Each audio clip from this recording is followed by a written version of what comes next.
parler d'un projet, enfin d'une série de projets qui sont assemblés ensemble. En fait, je vais essayer de les cadrer dans d'autres choses. I'm supposed to do this in English, actually, I'm sorry. Okay, so first and foremost, let's talk about party. On Friday, 2 days from now, we are actually opening our new offices in Brussels. Address is down below, Rue de Fabriekstraat 1B. We are welcoming all of you to join us for a little drink. I heard that there's a lot of things happening on Friday night, so of course we won't take you too long, but you should just drop by. It's going to be casual. We've been busy the past many years with many different things, and I think I would almost sort of say that's our specialty by now. Variety, variété, it's very nice and nasty in French.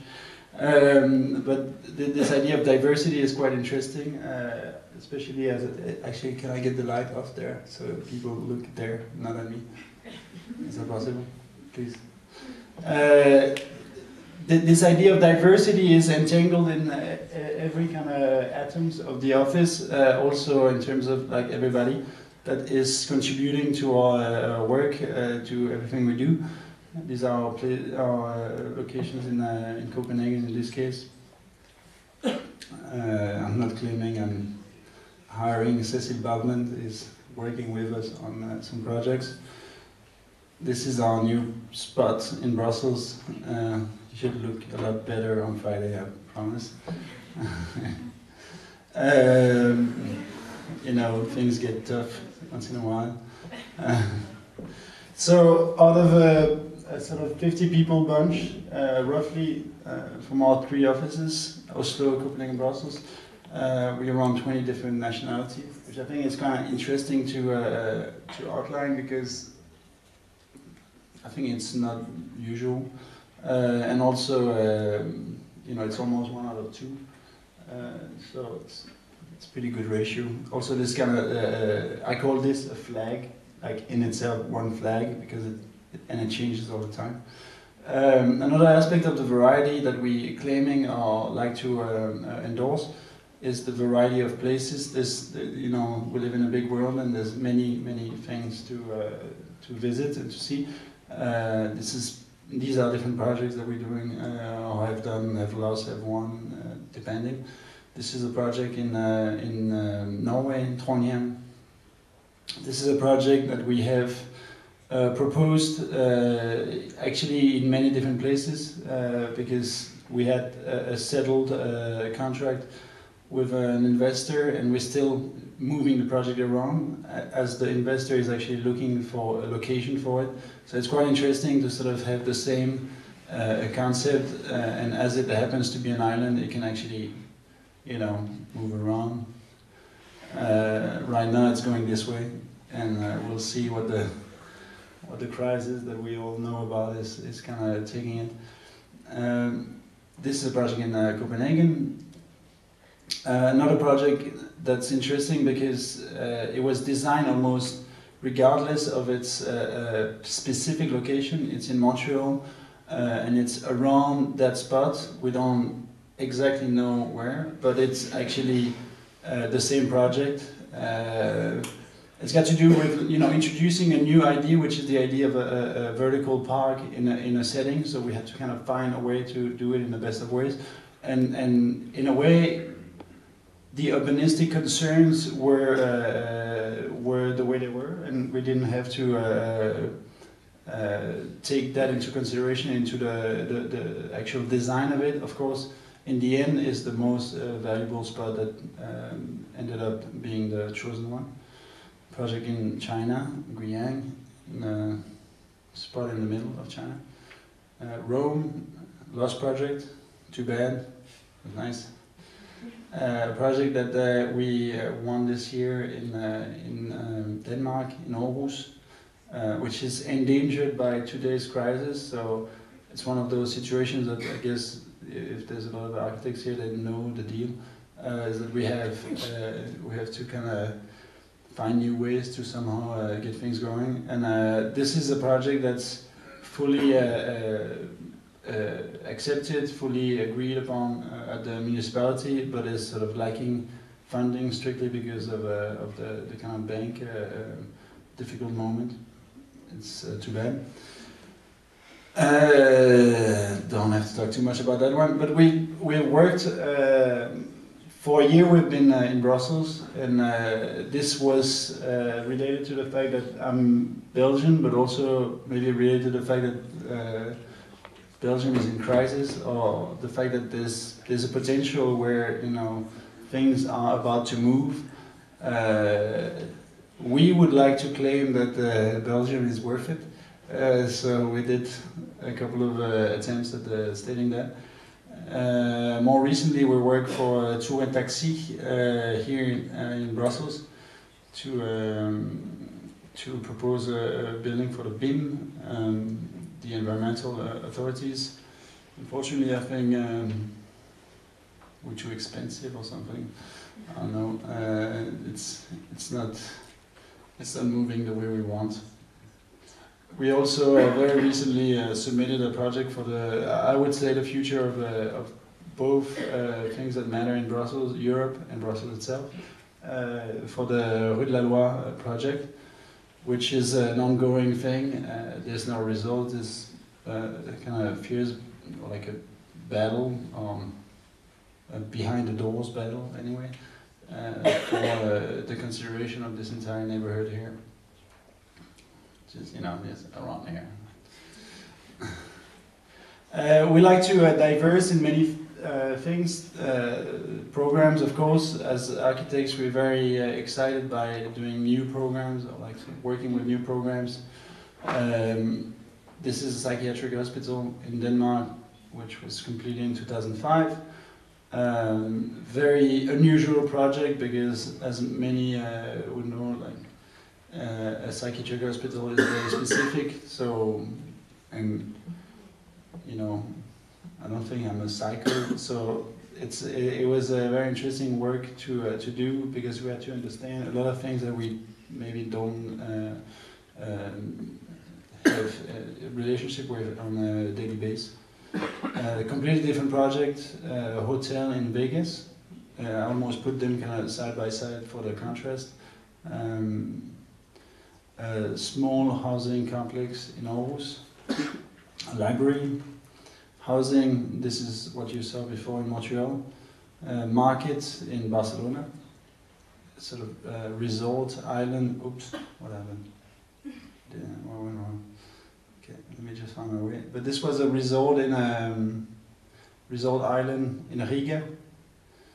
Here we go. And then a sort of series of houses in Taiwan.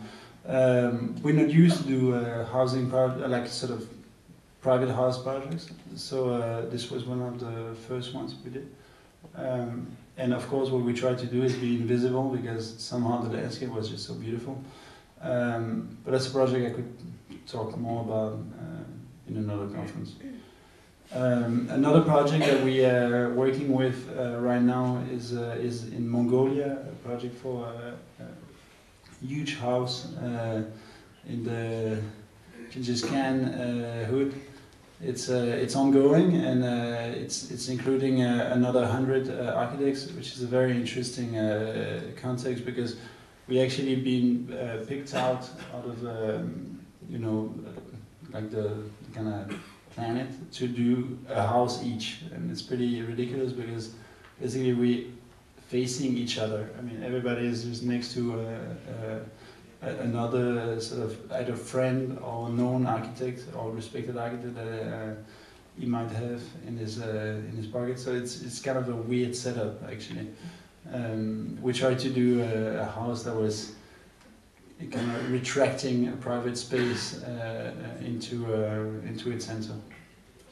Project in China, a similar setup where we have 10 architects selected to do a culture. In this case, we're doing a cultural and a commercial entity. It's quite funny because we're doing it with these guys. These are pictures from sort of a get-together, like I think the first meeting that happened. in Guangzhou, and this I believe is my partner in Brussels, Barbara. If I can recognize the glasses anyway.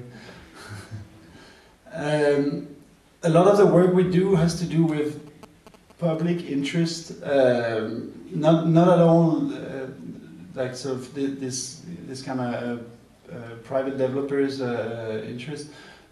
We started with projects in the public sector with this harbor bath. This is probably one of the first projects that we've done that you might know of. Very recently, as of next week, we get appointed winners for doing the neighboring harbor front, so the facing harbor front, which has been a very complicated place in Copenhagen in the past few years. I think everybody's been whining about that spot in the past 10, 15 years in Copenhagen, including me. And then now we just got the chance to actually work with it. So I hope we don't screw it up, because you know, we have a lot of claims that are put up in the papers. But the idea here is to actually try to sort out all the things that Copenhagen could be interested in doing, and kind of navigate them towards this harbor front, which is facing the one of Islands Brygge, what's called Islands Brygge, and some of my friends have been there. Some of them are pretty close to me here. And they can, I think, testify to say that it's a pretty fun place during the summer.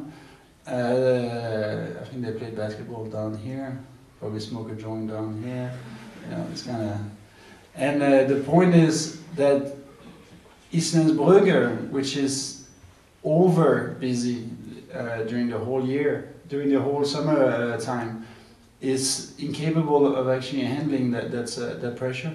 And this entire neighborhood here is completely dead. Why? Because there's nothing happening and there's nothing connecting it to Islands Brygge where people are. So what we did is we did a project that actually allows for a series of squares to be located right where the sun still shines, regardless of the neighboring buildings, and then connect that back straight onto Islands Brygge. So stating that there's not an East Coast, West Coast type of problem. It's more like it's one capacity, and we would like to work with that. So that was the presentation in Copenhagen. This leads to a project of a much smaller scale, which we did as a sort of first as a competition, and then of course as a building. This project for a youth house and a sailing club.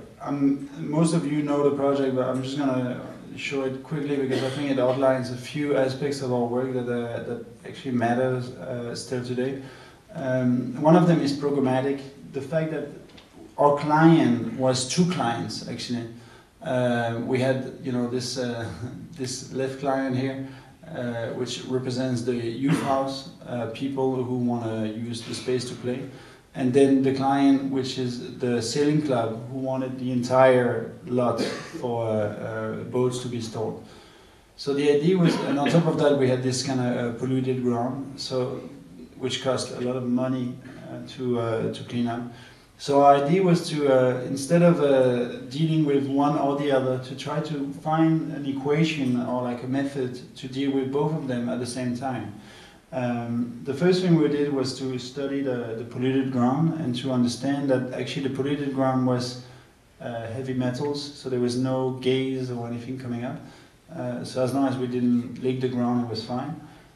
Which meant that we could actually cover it up, and that's what we proposed to the client, is to cover the ground to make it disappear instead of cleaning it up. Doesn't sound very ethical, but actually as a sort of a solution in terms of efficiency, it was very, very good. And then as we were about to cover the ground, we explained that we could cover it in different ways. And one way we could cover it is with this pile structure that would allow us to modulate that ground in many different ways. And one way could be to integrate all the facilities that we wanted to have on the site, which led to this idea that you could actually have, you know, a playground for the youth house and a kind of storage space, casual storage, but you know, still a storage space for the boats. And as we would explain this entire concept, you could give it different iterations and allow different conditions to be performed.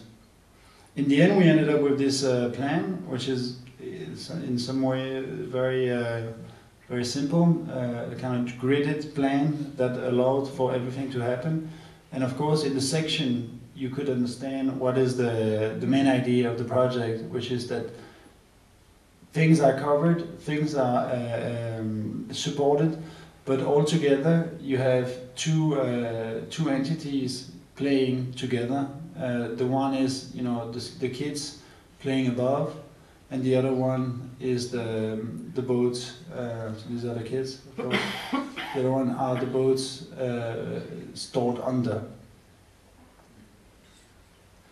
So that project gave us a lot of things to think about in terms of the way you handle people, the way you handle clients, and obviously, I mean, two clients that have opposite needs are very, very demanding and in some ways revealing for an architect to understand what there is to be doing.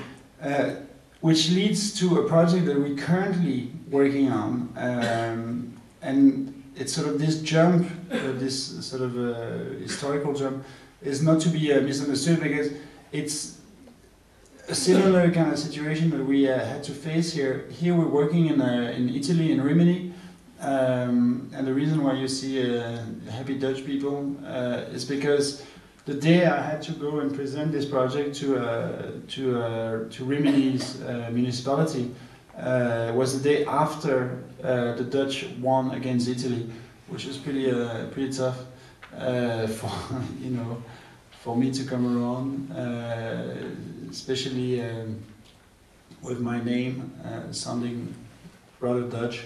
So then I just explained that, you know, of course there was this, and somehow it was too bad. There was also worse, another history, because I was actually lecturing in French that evening, so it was kind of bad that we had another sort of past with the Italians.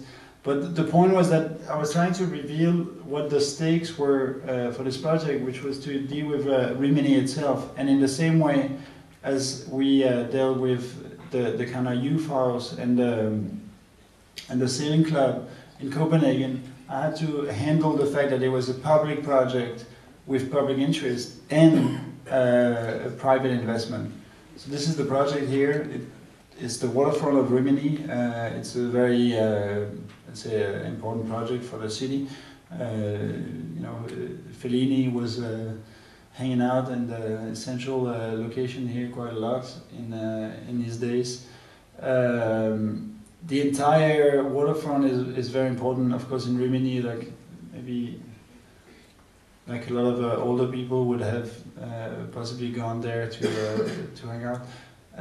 When you visit the place, you are struck by the fact that it has a structure that you didn't expect, which is that there's almost two cities. There's the city that maybe you could say is generic, or like a sort of generic maritime city. Then you have the beach itself, which is a city in a way, like it's got addresses. I mean, this entire zone here is full of regulations and ways to behave. And in between the two is our site, and our site has basically this weird role of mediating these two cities, and there we need to create something new and somehow fantastic. So the ground is really difficult. So the situation is the following: you get a beach with a lot of structures happening. You have a complete seizure in between the beach and the city. People can't see the sea at all. So you have this condition that you walk around, and then there's a kind of flat city in front of you that you can't see. So we propose immediately to say, okay, let's do something that allows for people to meander up and down, so that they could see the the sea and the horizon. Then we have, unfortunately or fortunately, a lot of programs to deal with. So it's this sort of we need to put stuff where we would want to liberate a place. We want to extend the entire promenade, but at the same time related to the city. So we started looking at these different problems or this different condition until we get to this Bullet Marks concept, which is known, I guess, of most of you. It's a pretty good location to go to, Copenhagen, and realize that this was almost the concept. I mean, there was very little we had to do from that point on, except maybe from splitting it up and trying to integrate all the different programs that we had been given. So from there on, we massaged the entire idea of a crossing that's both in the length and in the horizontal cross through, which is pretty much like this. I mean, these are very crude models that we work with. We try to always manipulate different ideas and extend them to we like to think to the optimum solution. Of course, this is still ongoing. We're competing against Jean Nouvel, so there's no news. It's Italy, They're saying that it should be this year. But I have the feeling that this year is over, so we still don't know. So the master plan that we deliver is this one, and this is these are the conditions that we would think are valid in Rimini. So trying to somehow deal with their condition of both a beach and an urban area. So the project is now is now awaiting political stand, let's say. We have some beliefs that tell us that it's going good, and we have some others that tell us that it's depressing. So it's really tough to deal with these public and private enterprises at the same time.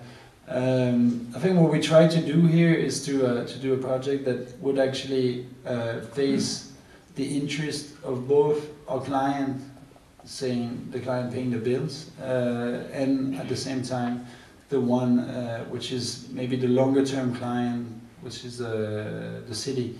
So, and I think that in that sense it's a project that's in many ways close to interests that we've been having in the past, and that I'm gonna kind of get to at the end of this lecture.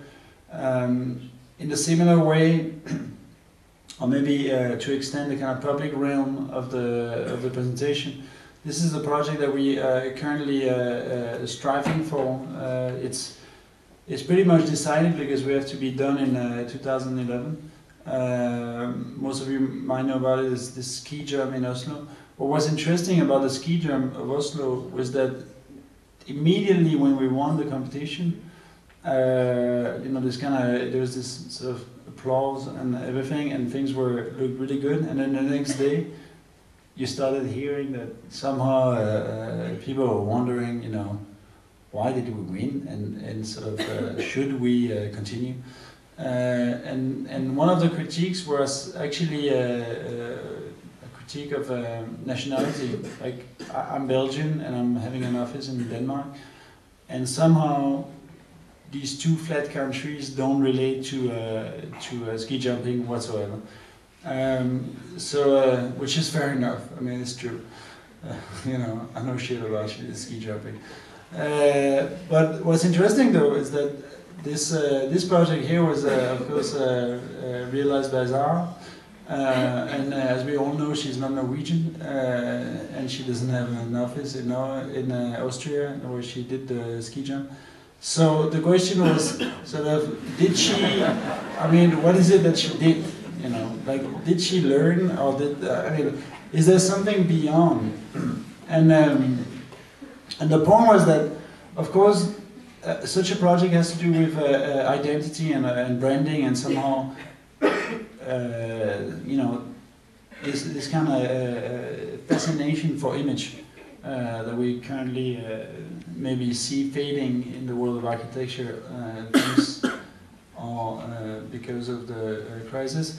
That there's a return to maybe some more stable values, but there's been for quite a while an obsession about, you know, sexy stuff in architecture, which is interesting if you consider it as an element, but also a dangerous thing if you consider it as a goal. And this project had a lot to do with, you know, how would you make Nike sign and at the same time somehow try to reinvent ski jumping, even though you're a guy from Brussels.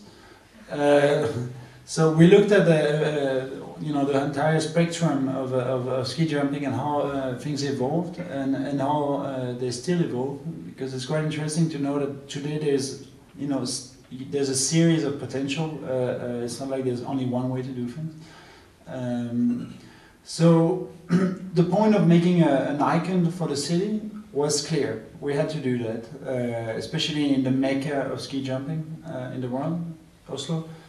So we had to find a way to sort of deal with that issue.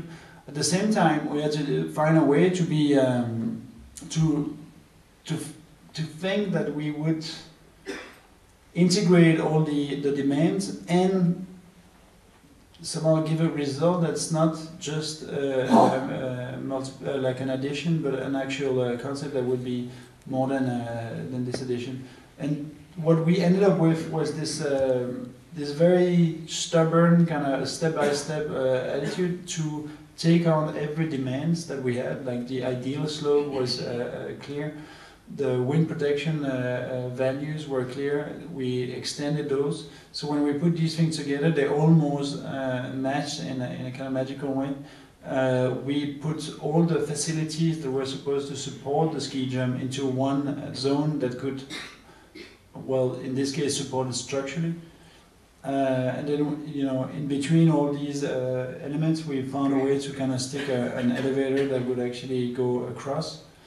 And then at the end, we decided not to create a space for the jumpers or for the TV crews or you know, for the people that were VIPs, but actually to create a square, a public square. So the idea is that when you're up there, you have this view over Oslo, which is an amazing view. It's the most interesting view you can have on Oslo. So we decided to embrace that and actually create an open square, completely outdoor, whether it rains or snows or whatever, you could go there.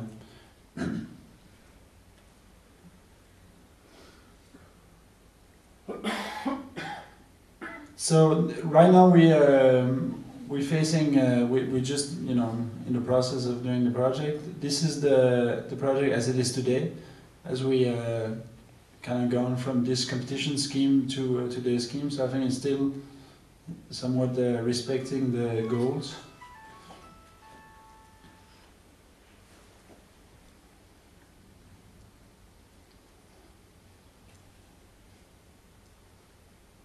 And the latest views.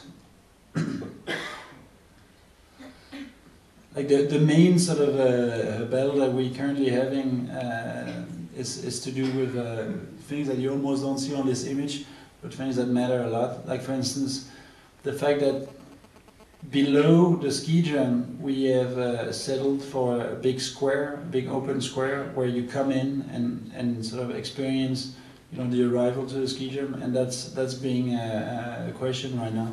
These are the things that we're battling. So I think, yeah, I'm at the same time happy and annoyed that we have a lot of the battles won, and some key ones are still problematic.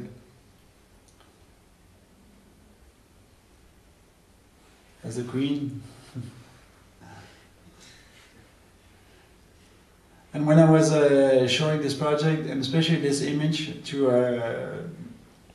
another lecture in Los Angeles, I was told that it looked like a sort of long chair for God, which somehow I made my research, and it doesn't fit God, but it fits Adam.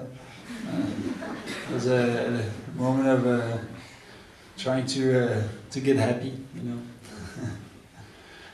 Which leads me to the one project before we move on to the project of tonight's interest, which is a project of an insane scale, and it's good to discuss insane scales before we get onto reality.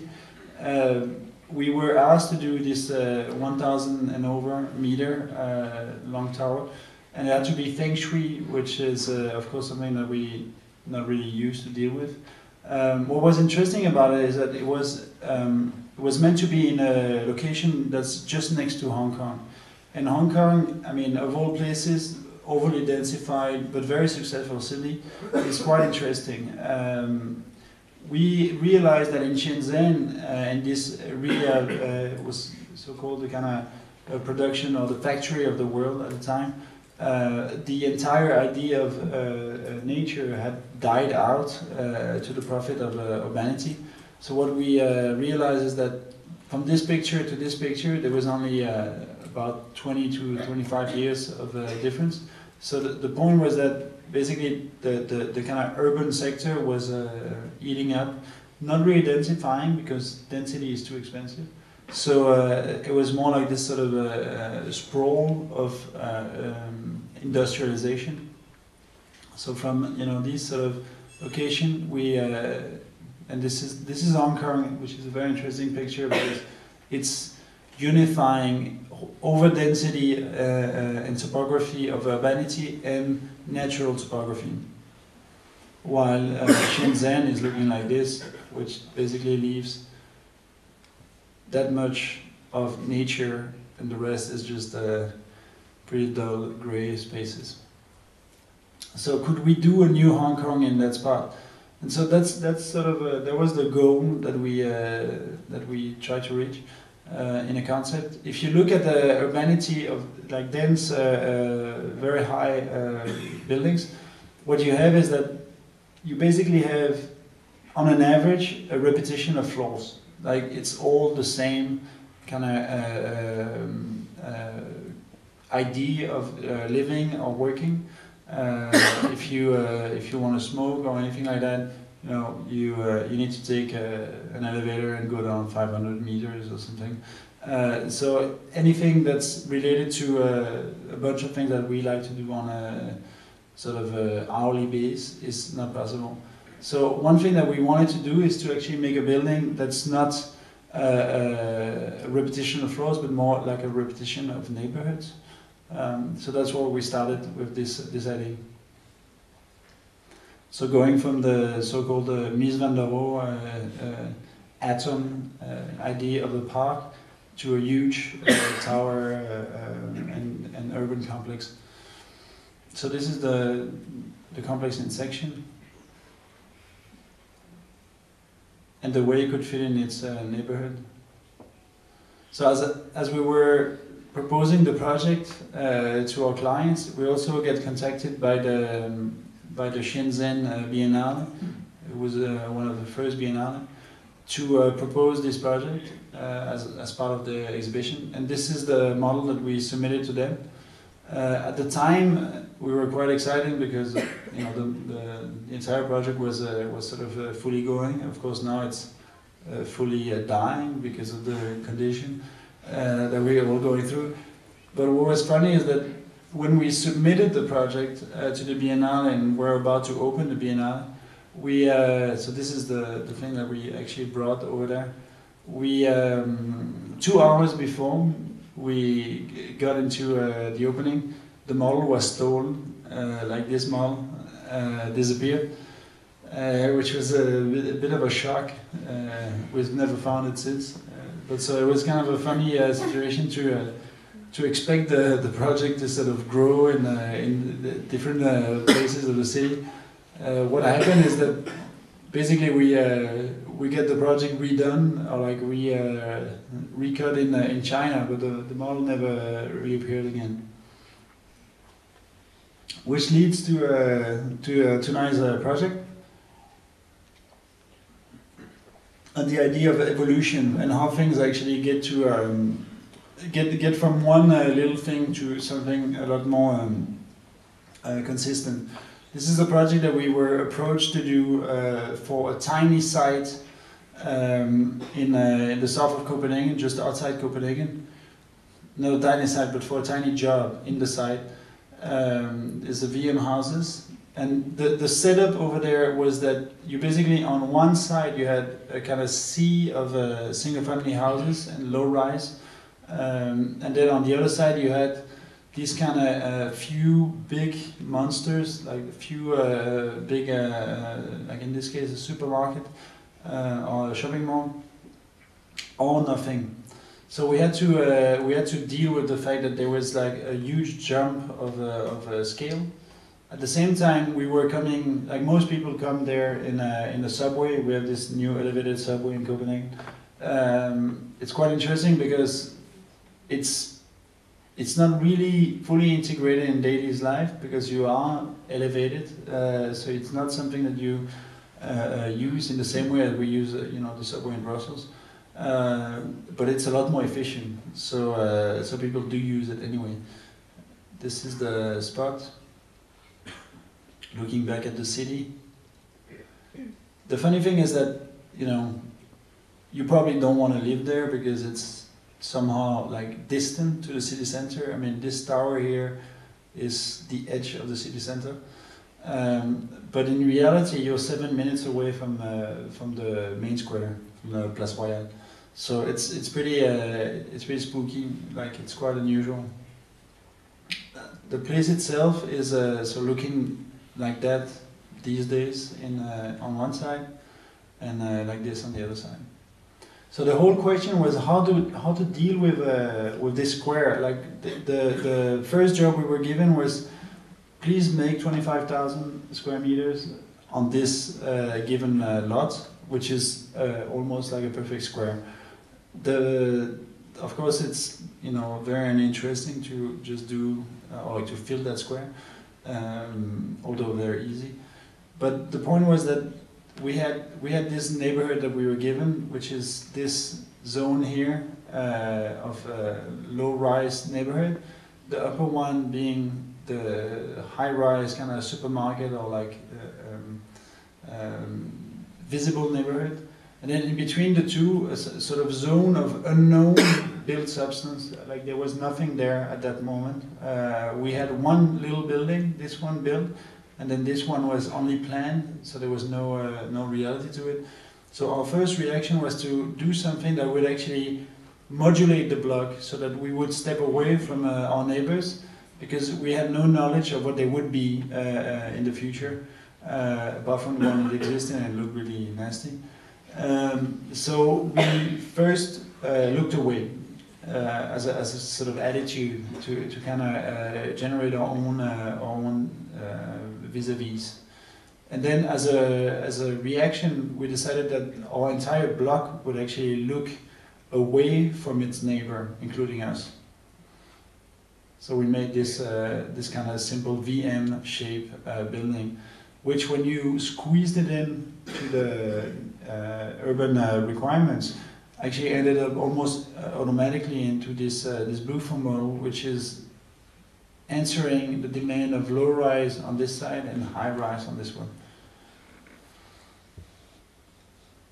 So as we move from there, and at that point we actually submitted this model to the authorities, and that's how we got the client hooked. Is because the authorities actually said, okay, well, let's move on. It's good. On the base of that, we interviewed with the clients, how do you call it, supervisors for the real estate market, and they told us that's what you need to, actually you had to do 4 different housing types. So we proposed them 5 to start with. This idea that you would have in the V house these 2 types, which are basically based on the idea of a double height floor, like a duplex type on the north side, and then simplex but wide project on the south side. So these were the types that we said were plausible for them. This is the entrance. And then for the M house, we were a little more adventurous. We said, well, we're going to re-explore the Corbusier's typology and actually propose 3 types around the central corridor. These would be these triplex, a simplex, and then a duplex type. And these are the corridors. We also give them different colors. That was like a really extreme idea. So the idea was that you would have corridors and then apartments following those corridors, and there would just be 3 types. But as you know, we had this given shapes which we actually imposed on ourselves. We ended up with the idea that, or with the given conclusion that we had to squeeze those types that we had finally agreed on into the form. And that gave us actually 76 different typologies of housing for both buildings. So these are just different types of these projects. Like it's almost like sub-projects within the project. So in the end, the palette of living conditions was this one, which is really interesting because all of a sudden you're dealing almost with something else than a housing complex. I mean, it's all of a sudden it's almost like a kind of series of private living conditions and designs to accommodate, which is this complex here. One of the aspects that we had to that we wanted to deal with was a request from the client to start with to do a 10 square meter balcony for each building, for each apartment. Which is a great request, but pretty tough one to do when you're doing really low cost housing. So what we proposed was to do these triangular balconies that are basically as dumb as you can possibly imagine a balcony to be. You have 2 beams meeting up into one point, and then that point gets connected back to the facade as a triangle, so that you completely avoid any structural problem. Which means that you actually almost don't make a cantilever. You support it back with a point, and you allow for this sort of table of 5 to 6 people to be placed, as opposed to the normal. I think in Belgium we have a lot of these 81 meter balconies stretched to the entire facade. That could give us some ideas. One of them was that maybe architecture didn't have to be only about square meters, but it could also be about fun and even fiction.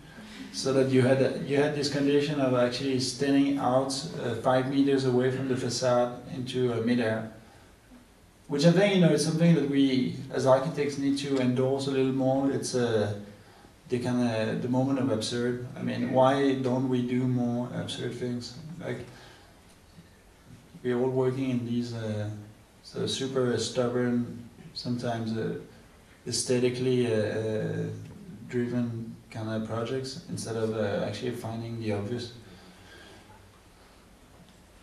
Another aspect of the project is a kindergarten on the ground floor. I'm not gonna go into detail, but we try to sort of generate some spaces there too.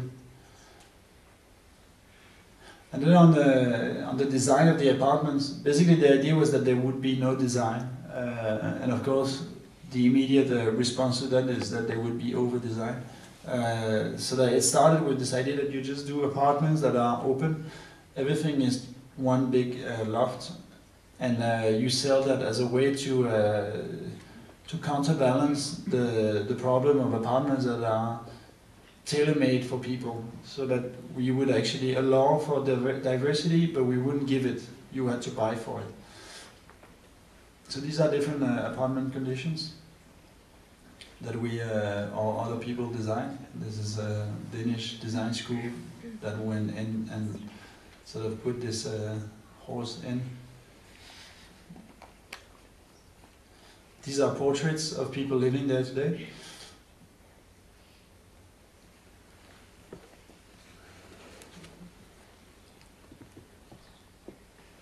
This guy is pretty cool. He's got Liberty, he's got Teddy Bear, he's got, you know, Bulldog, Pacino. So fully endorsing like a lot of things. These are the circulations. So, like, you know, in a very cheap housing setup, you have to find ways to do a lot with very little. So here is just one basically neon that follows the entire space. There's another one in the V house. On the left here you have the trash ducts. So there's some aspects that are worth discussing or showing, maybe giving the story of in the project, more than, you know, just the blatant diversity of it. We were during the making of it, we ended up being called up by the Biennale of Venice to show some of our work, and so we ended up in this dinner at the Sas Royal in Copenhagen. And then this guy over here facing you is the director of the Danish Architectural Center. And he was telling us about this painting next to us in the restaurant, designed by Anna Jacobsen. And what he was saying is that this was actually the client of the SAS Hotel Royal that Anna Jacobsen painted. So this was a portrait of his client by Anna Jacobsen, which we thought was pretty interesting. I mean, not the fact that it looks like old, but, you know, the idea that an architect would paint, you know, his client's portrait and then put it up actually in a restaurant of his making. So we were at the same time, at the same moment, discussing how to deal with the entrances of the buildings. So what we decided to do was to actually, you know, I'm not such a good painter, and Marta was my ex-partner. So what we decided to do was to actually realize a sort of a picture of our clients in some sort of an homage to their daring of working with us at such an early stage. So what we did is to convince a company to actually sponsor the fresco of these guys, a portrait on the entrances. So it's not like we had to actually, you know, draw anything. We just took the shot. And then these guys are now, you know, this is Per Ofner, the developer of the project, and here's the investor on the other entrance. So yeah, I'm afraid these people who live there, you know, every day have to go past these guys. But I mean, it was an interesting moment to actually resolve a problem, or like a design problem, with some sort of I don't know, like a gesture. I'm definitely glad I didn't have to paint some flowers to do the goddamn entrance instead. That's what I call doomsday until the end. And then, like, what happened is that when we moved on with the project and put it for sale, it went out and sold really quickly. It was also a good time in terms of sort of market in Copenhagen. So then the two guys that you just met, they bought the site next door and asked us to work on that. The fact was that that site was actually meant to be parking only for the neighborhood. So that was not really their cup of tea in terms of investment. So what they said is that if we could manage to convince the municipality and the community that was handling the planning, with adding an entire housing program to this project, then we would get the project. So what we did is we worked on this idea of making a sort of pancake of or burger actually of parking and housing together, so that you would have no loss on the site for the parking program, but you will also have a complete omnipresence of housing on the site. So the idea became to, instead of trying to once again do the VM thing with the hyper-diversity, to actually try to do something a lot more intentional in terms of the qualities. So you have this kind of parking, house, climbing, and then we would do this kind of staircase multiplied of what we would say the ultimate housing condition could be an apartment that has the right view, the right lights and sun conditions, and the right amount of outdoor spaces. And that became the mountain. This kind of staircase of single-family houses, suburban houses on top of a parking lot.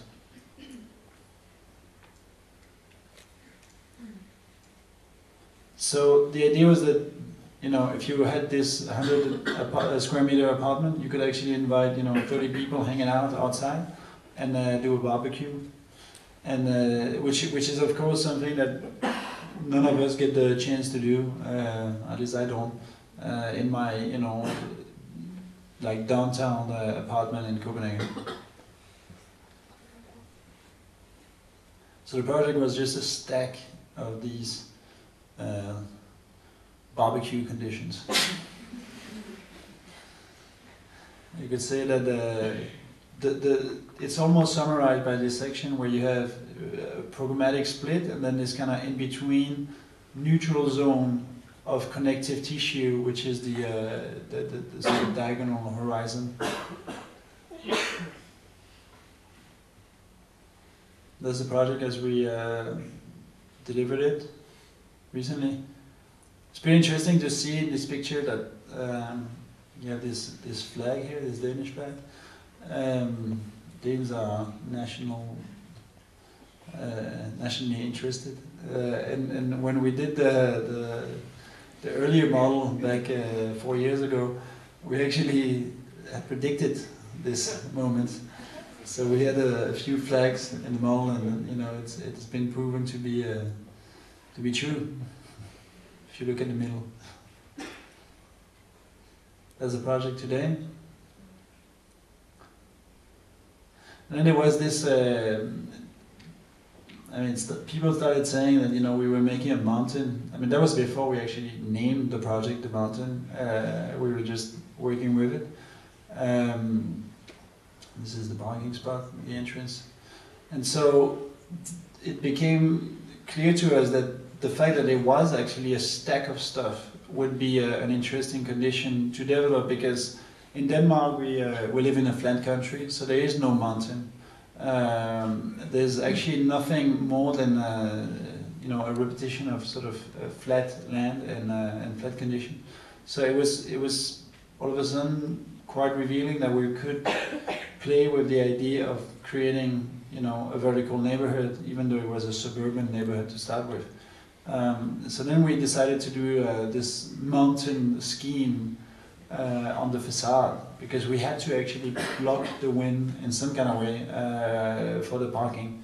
So this mountain idea, and this is the Everest picture, became obvious. And so in the end, we built it out of steel plates, perforated steel plates. I mean, in some conditions it's really crystal clear, and some other condition is very, very abstract. Of course, when you're inside, you almost don't understand it as a picture. And you can see that the peak is at the peak, as it should be. So that's the project in its full development. We had an inauguration party there that coincided with an electronic festival electronic music festival. So before it actually opened, there was, you know, in between 4,000 to 6,000 people coming in and pissing all over the place. This is great.